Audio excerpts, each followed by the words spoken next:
Las cuestiones con nuestra siguiente invitada, en este caso Mali Chivakul, economista de mercados emergente en J.Safra Sarasin Sustainable AM Management. Hi Mali. Hi, good morning. What do you think of this new tariff truce? So as you can see, the market has become very impressed with how the de-escalation on the tariff front. And you have seen that, basically like the S&P has reached its high again. But now, now I think we are past that. Even though we're past tariff peak, the next is the US budget and the reconciliation bill. And I think that is the new worries. And you can see that already in the market, both in the equity and the bond market. How do you view the current macroeconomics situation marked by a possible recession in the US?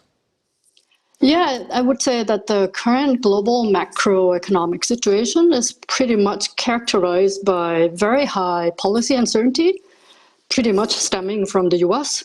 We are talking about policy uncertainty leading to weaker confidence indicators. We have already seen this in the US. For example, consumer confidence has become much weaker, but the starting point is quite strong in the US. So before this new administration took over, we had a very strong run, right? So all this new uncertainty on tariffs, on US fiscal policy, is going to make the outlook weaker. But it's not clear whether recession is actually imminent, especially after the recent trade truce with China. But still, we think that growth is going to slow because business inventories, which they stock up in the first quarter of the year, is going to get depleted. And then the new rounds of goods that are coming in are going to come with a higher price tags. In the end, we are still getting average tariff rate of 15%, which is basically historically high. It's much higher than what we used to have at around 2%. So we think that this is still going to bite, but this is coming later in the year. Mali, what another risk do you see for emerging currencies with further rate cuts?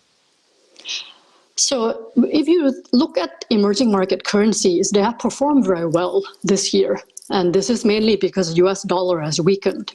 So we think that there is still scope for more US dollar weakness, and that should continue to support the emerging market currencies. So as you can see, the US dollar has really decoupled from the yield levels. So usually, the US dollar is strong when you have higher US dollar bond yields. But now that's not the case anymore. So it shows that there is this term premium that has been on the rise on the back of this very high policy uncertainty that we just talked about. So weaker US dollar, another thing is that it has also prompted many asset managers, especially in emerging markets, to reevaluate their external portfolio allocation. So as you know, many surplus countries in Asia, they do have a lot of large pool of savings in US dollars. So you would have seen the Taiwanese dollar appreciated very sharply earlier this month. And that was mainly because both of their, the life insurers as well as the exporters, they decided that, maybe it's not a good idea to keep holding a lot of US dollars and they need to hedge the currency risk.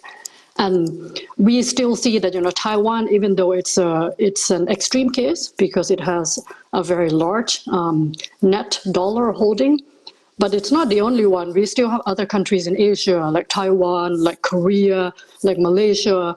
They all have the same, large pool of savings in US dollars. So we think that, this could continue to become a structural theme for the emerging market currencies to get stronger as the US dollar gets weaker. And you also talked about the rate cuts, right? So we think that as global growth slows, we think that emerging market central banks are going to cut rates further, faster than the Fed, which in theory, it should slow the appreciation of their currencies. But we think that the structural force from a weaker US dollar could still dominate. So a good example was last week, Indonesia, the central bank Indonesia cut 25 basis points. We actually saw, since then, the rupiah has actually appreciated against the US dollar. So, the other force continues to be a bit stronger than the rate differential. Extreme weakness of the dollar after the US rating downgrade. As you know, Moody's has downgraded the US debt. Mali, how does this affect investors? So Moody's decision was basically the last one among the 3 credit rating agencies, right? So it just basically confirms that everybody agrees that the US fiscal outlook has deteriorated. And we have seen that already in the last few years. So we think that the bond yields in the US will likely remain elevated until the market can be convinced that, US public debt can be put back on a sustainable path.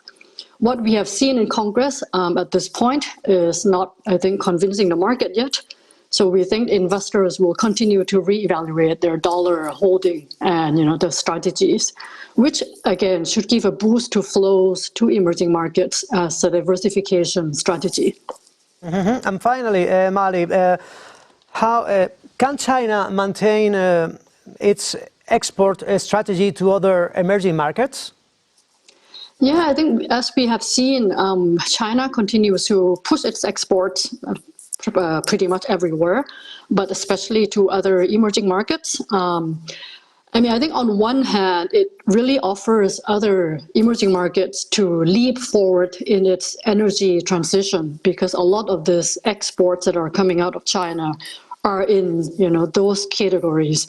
We are talking about electric vehicles, we're talking about the solar cells. So that can be helpful.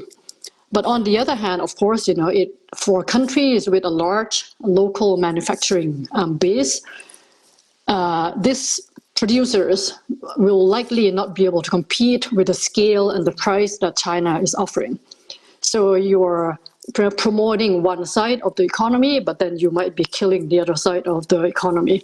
So I think in the end, there needs to be a little bit more of a strategy of the receiving countries, especially if you're a bit larger, you might be able to, to obtain more Chinese direct investment to produce some of the goods onshore instead.